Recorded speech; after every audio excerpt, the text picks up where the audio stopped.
సింహపు పిల్లలైనా కొదువ కలిగి ఆకలి గొనినా,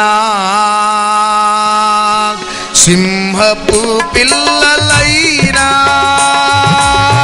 కొదువ కలిగి ఆకలి గొనినా, నీ పిల్లలు వాటి కంటే శ్రేష్ఠులే కదా, నీవున్నంత వరకు నీ పిల్లలు వాటి కంటే శ్రేష్ఠులే కదా, నీవున్నంత వరకు ఆశ్చర్యకరుడా, నా ఆలోచన కర్తవు, నిత్యుడగు తండ్రివి, నా శాలేము రాజువు, నిత్యుడగు తండ్రివి, నా శాలేము రాజువు,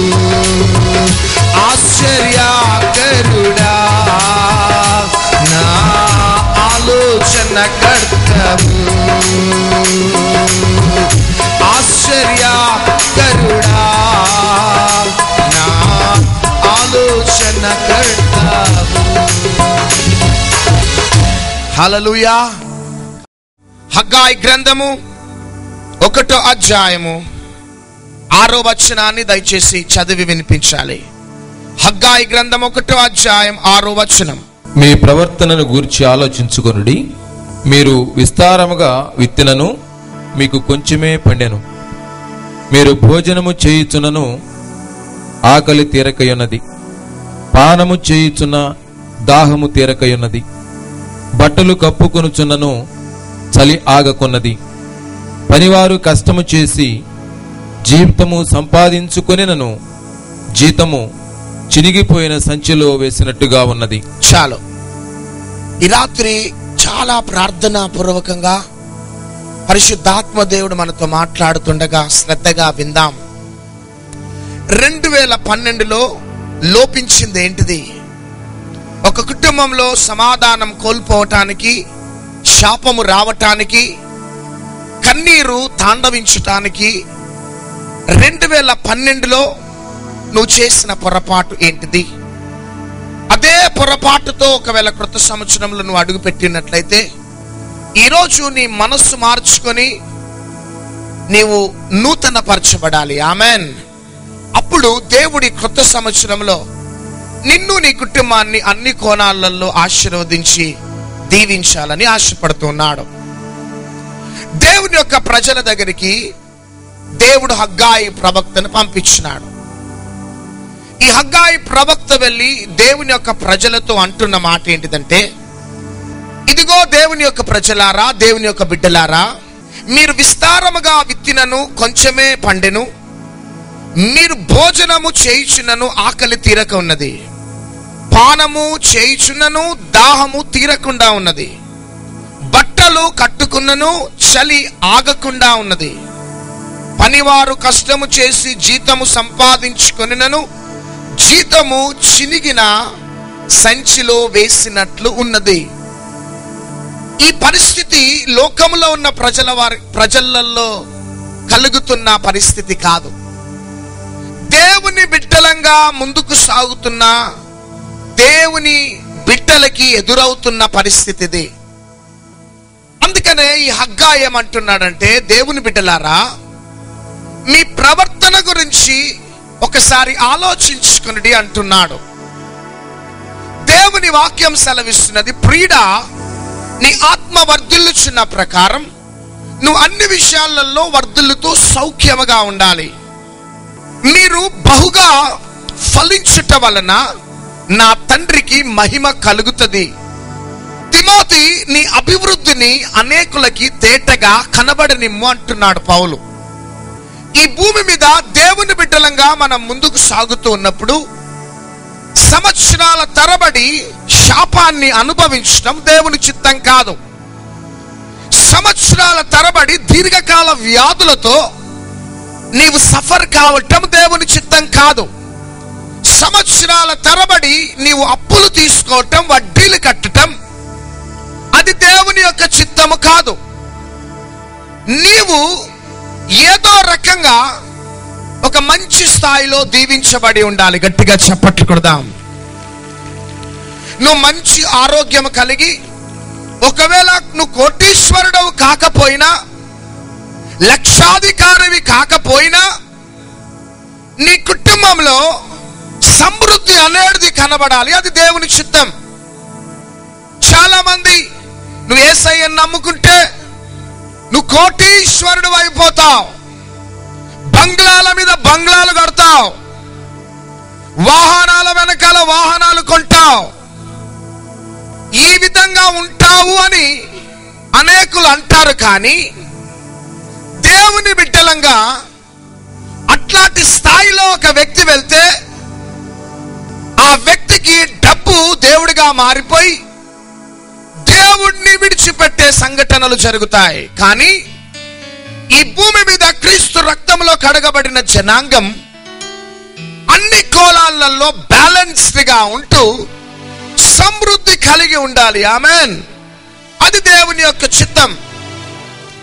నువ్వు నిత్యం అప్పులు తీసుకోవటం దేవుని చిత్తం కాదు. నువ్వు నిత్యము దీర్ఘకాల వ్యాధులతో ఉండటం అది దేవుని చిత్తం కాదు. నువ్వు ఏదో రకంగా ఆరోగ్యంతో, సంతోషంతో, సమాధానంతో నీవు సంపాదించిన సంపాదన నువ్వు అనుభవిస్తూ అనేకులకు దీవెనకరంగా ఉండాలి. గట్టిగా చప్పట్లు కొడదాం. కానీ ఇక్కడ దేవుని యొక్క ప్రజల యొక్క దుస్థితి ఎంత భయంకరంగా దిగజారిపోయిందంటే, మీరు విస్తారముగా విత్తినను కొంచెమే పంటకు వస్తున్నారట, మీరు భోజనము చేయుచునను ఆకలి తీరకుండా ఉన్నదట.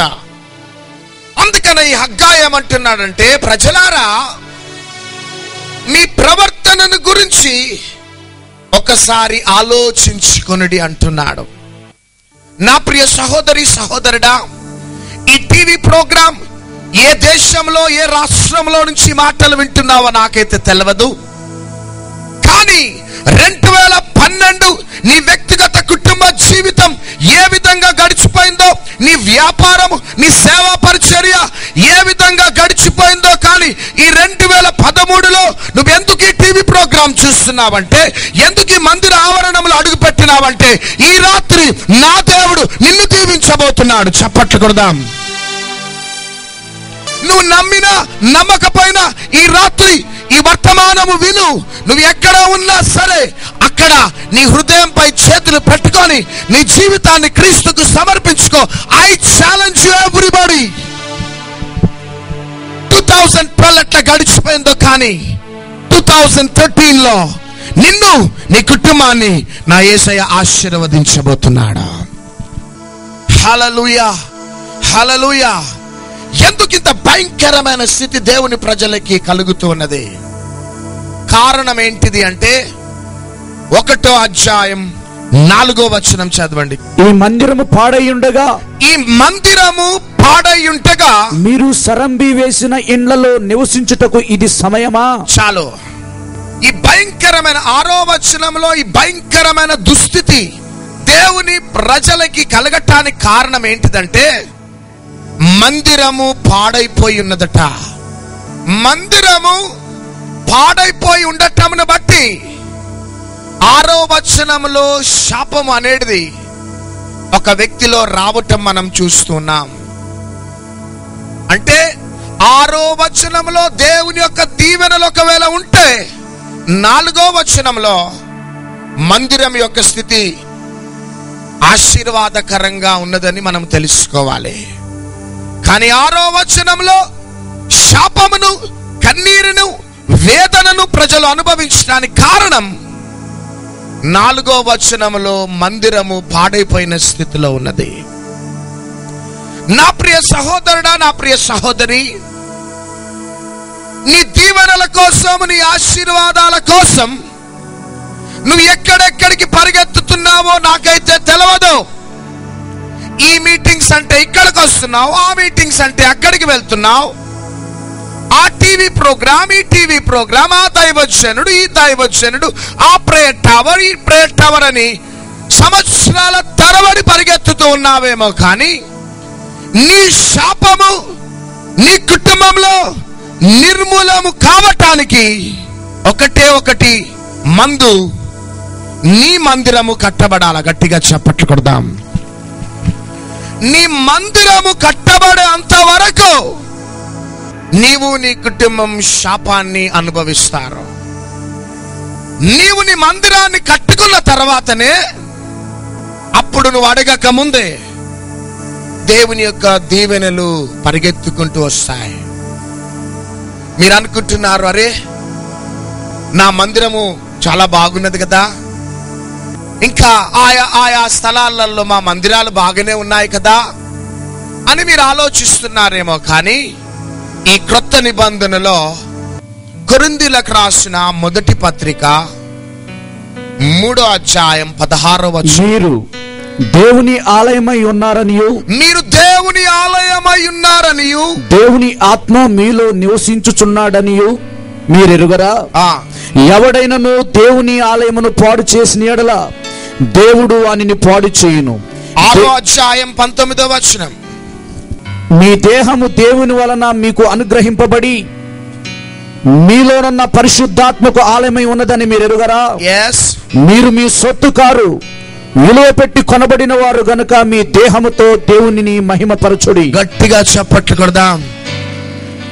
ఈ క్రొత్త నిబంధనలో మందిరమైన, ఆలయమైన దేనికి సాదృశ్యం అంటే మన దేహానికి సాదృశ్యం. గట్టిగా చప్పట్లు కొడదాం. మన దేహానికి సాదృశ్యమే మందిరమైన, ఆలయమైన. దేవుని యొక్క ఆత్మ మన మందిరములో ఉండాలి అని ఆశపడుతూ ఉంటాడు. మన దేహము దేవునికి ఆలయముగా మారిపోవాలి. మన దేహము పరిశుద్ధంగా ఉంటే దేవుని యొక్క ఆత్మ మనలో పనిచేయటం ప్రారంభిస్తూ ఉంటది. మన దేహం అనే ఆలయం అది అపరిశుద్ధంగా ఉంటే దురాత్మలకి నిలయముగా మారిపోతూ ఉంటది. కాబట్టి దేవుని ప్రజలారా, దేవుని యొక్క బిడ్డలారా, నిజంగా నీ కుటుంబంలో దేవుని యొక్క ఆత్మ పరిపాలిస్తున్నదా? నీ దేహము అనే ఆలయంలో దేవుని యొక్క ఆత్మ పరిపాలన ఉన్నదా? ఒకసారి ఈ రాత్రిని నువ్వు పరీక్షించుకో.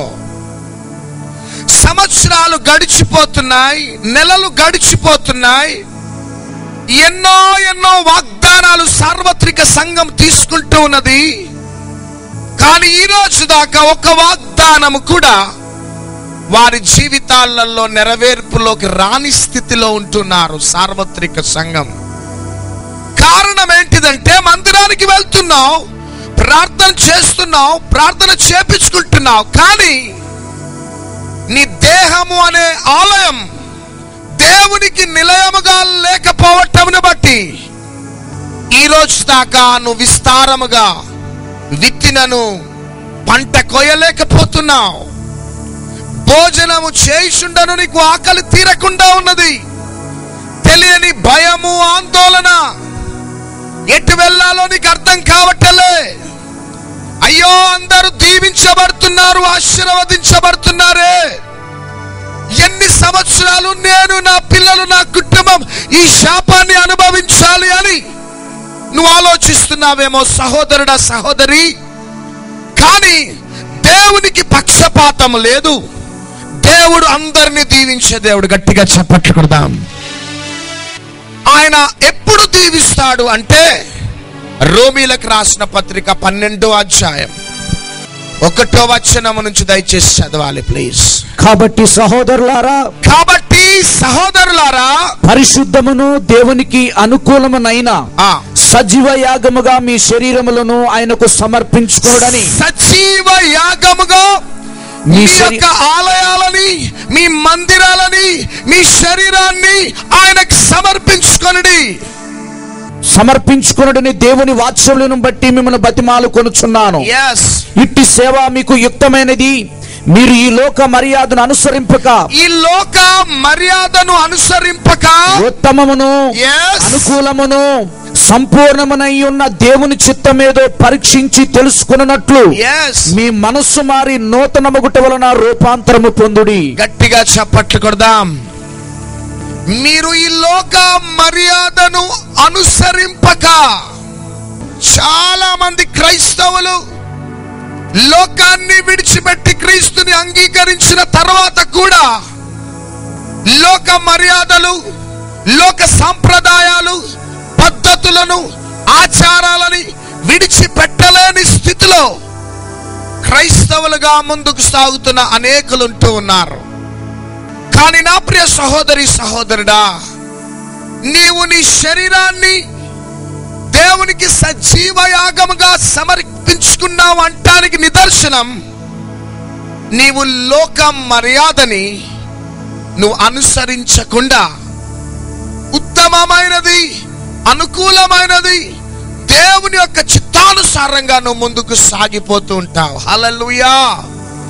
ఈ దినాలలో సార్వత్రిక సంఘం ఎంత భయంకరంగా దిగజారిపోతున్నదంటే, మొన్నటి దినమున సభలకు వెళ్తే వేల సంఖ్యలో ప్రజలు వచ్చినారు. ఆ సమయంలో ఒక వ్యక్తి ప్రార్థన చేపించుకోవటానికి వచ్చినాడు. సో ఆ వ్యక్తిని నేను అడిగినా, నువ్వు పురుషునివా స్త్రీవా అని అడిగిన. అర్థం కావటం లేదు. ఆ పురుషుడా స్త్రీయా గుర్తు పట్టని స్థితిలో ఉన్నాడు. ఇక్కడ ఒక పోగు పెట్టుకున్నాడు, ఇక్కడ ఒక పోగు, ఇక్కడ దాకా ఎంటికలు, సగం సగం బట్టలు వేసుకొని స్టేజ్ మీదకి రావటంతోనే నేను ఆ వ్యక్తిని చూసి మమ్మీ దగ్గరికి పంపించేస్తున్నా. ఎట్లున్నాడంటే స్త్రీలాగానే ఉన్నాడు. అప్పుడు ఆ వ్యక్తి ఏమంటున్నాడంటే, పాస్టర్ గారు, నేను మమ్మీ దగ్గరికి వెళ్ళా, నేను పురుషుడిని, నీ దగ్గరనే ప్రార్థన చేయించుకుంటా. మరి నీ అవతారం ఏంటిది బిడ్డ అంటే, అప్పుడు ఏడ్చుకుంటా అంటున్నాడు, నీలాగా హెచ్చరించి చెప్పేవాడు ఈ రోజు దాకా నాకు దొరకలేడు కాబట్టి నా జీవితాన్ని ఈ విధంగా నేను మార్చుకున్నా. ఈ రోజులలో సార్వత్రిక సంఘం ఎంత భయంకరంగా దిగజారిపోతున్నదంటే, లోకంలో ఉన్న ప్రజల కంటే హీనాతిహీనముగా మారిపోతున్నారు. కానీ కొన్ని మెట్రోపాలిటన్ సిటీస్లలో సార్వత్రిక సంఘం ఎంత భయంకరంగా మారిపోతున్నదంటే, లోక మాలిన్యం అంతా సార్వత్రిక సంఘంలోకి వచ్చేసింది. లోకమంతా సంఘంలోకి వచ్చేసింది. ఎట్లాంటి బోధలు వస్తున్నాయంటే, నువ్వు క్రీస్తుని అంగీకరించి నువ్వు ఎట్లనైనా బ్రతుకు, పరలోకానికి వెళ్ళిపోతావు అనే బోధలు వస్తుంటే, సార్వత్రిక సంఘం ఎట్లా మారిపోతున్నదంటే, క్రీస్తుని అంగీకరించి బాప్తిజం తీసుకోవాలి, ఇష్టం వచ్చినట్లు బ్రతకాలి, ప్రభువా నా పాపాలను క్షమించు అనాలి, మరలా మందిరానికి వెళ్ళాలి, పాపము చేయాలి, పాపాలను ఒప్పుకోవటం. ఈ విధంగా సార్వత్రిక సంఘం ఒక రొటీన్ లైఫ్ గా మారిపోయింది. కానీ నా ప్రియ సహోదరి సహోదరుడా, పరిశుద్ధాత్మ దేవుడు పని చేయాలి అంటే నీ దేహం అనే ఆలయము ఆయనకి అనుకూలంగా ఉండాలి. గట్టిగా చప్పట్లు కొడదాం. నీ దేహం అనే ఆలయము ఆయనకి మహిమకరంగా ఉండాలి. హృదయంలో కొంతమంది అంటారు, మనుషులు పైరూపాన్ని చూస్తారు, దేవుడు హృదయ అంతరంగములను చూసే దేవుడు. పైన నేను ఎట్లా ఉన్నా లోపట చూసే దేవుడు కదా అని అంటారు. కానీ దేవుని వాక్యం సెలవిస్తున్నది, హృదయంలో ఉన్న దానిని బట్టే నోరు పలుకుతుందట. గట్టిగా చప్పట్లు కొడదాం. నువ్వు పాపపు ఆలోచనలతో ఉన్నావు కాబట్టి సగం సగం బట్టలు వేసుకొని వస్తున్నావు. పాపపు ఆలోచనలు నీ హృదయంలో పాతుకుపోయినాయి కాబట్టి లోకంలో ఉన్న పద్ధతులన్నీ నువ్వు పాటిస్తున్నావు. కానీ నీ హృదయము సంపూర్ణతలోకి వస్తే, నీ అంతరంగ పురుషుడు సంపూర్ణతలోకి వస్తే, నువ్వు ఏ బట్టలు వేసుకోవాలో తెలుసు, ఎక్కడికి వెళ్ళాలో తెలుసు, ఏం మాట్లాడాలో తెలుసు, ఏ విధంగా నీ నడవడిక ఉంటాలో పరిశుద్ధాత్మ దేవుడు నీకు అడుగడుగున బోధిస్తూ ఉంటాడు. చప్పట్లు కొడదాం. నీ దేహమే దేవునికి ఆలయముగా ఉంటే పరిశుద్ధాత్మ దేవుడు నిన్ను సినిమాలకు వెళ్ళమనడు.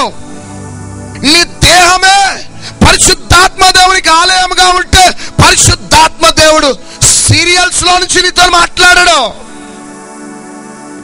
నీ దేహమే పరిశుద్ధాత్మ దేవునికి నిలయముగా ఉంటే భర్త మీద తిరగబడమనడు యేసయ్య, భార్య మీద తిరగబడమనడు. నీ దేహము అనే ఆలయం పరిశుద్ధాత్మ దేవునికి నిలయముగా ఉంటే భర్త ఎట్లాంటి వాడైనా భర్తని క్షమించే మనస్సు భార్యకుంటది. చప్పట్లు కొడదాం. భార్య ఎంత కఠినాత్మురాలైనా భార్యని క్షమించే మనస్సు ఉంటది. నీ దేహంలో ఉన్న పరిశుద్ధాత్మ దేవునికి గట్టిగా చప్పట్లు కొడదాం. ఒక చెంప మీద కొడితే ఒక చెంప చూపెట్టమంటాడు పరిశుద్ధాత్మ దేవుడా. హల్లెలూయా. నీ దేహం ఏ విధంగా మారిపోతుందంటే క్రీస్తు స్వరూపముగా మారిపోతుంది. గట్టిగా చప్పట్లు కొడదాం. ఎంతకాలం మనుషులను సంతోషపరిచే విధంగా బ్రతుకుతావు నాన్న నువ్వు? అయ్యో చుట్టాలు ఏమైనా అనుకుంటారేమో, స్నేహితులు ఏమైనా అనుకుంటారేమో, బంధుమిత్రులు ఏమైనా అనుకుంటారేమో అని ఎంతకాలము మనుషులను సంతోషపరచడానికి దేవుని యొక్క ఆత్మను దూరం చేసుకుంటావు బిడ్డ. కానీ రాత్రి కాల సమయంలో మనం సావబోతున్నాం. గట్టిగా చప్పట్లు కొడదాం.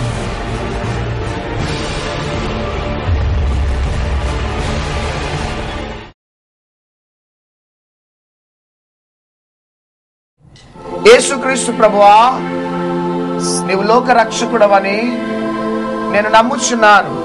కల్వరి శిలువలో రక్తం కార్చినావని నేను నమ్ముచున్నాను. నీ రక్తం ద్వారా నా పాపాలు, సర్వమానవాళి పాపాలు కడగబడ్డాయని నేను నమ్ముచున్నాను. నీవు చనిపోయి పాతి పెట్టబడి మూడవ దినమున మరణమును జయించి లేచినావని, పరలోక రాజ్యం ఆరోహణమైనావని, మరలా రాబోతున్నావని నేను నమ్ముచున్నాను. తండ్రి, నేను తెలిసి తెలవక చేసిన ప్రతి పాపములను దయతో క్షమించి నన్ను నీ బిడ్డగా స్వీకరించుము. నా హృదయంలోకి రమ్ము, నాకు దేవుడిగా ఉండుము. యేసుక్రీస్తు నామములో నా పాపాలని క్షమించినందుకు వందనాలు. యేసుక్రీస్తు నామములో అడిగి వేడుకొంచున్నాము తండ్రి. Amen, amen.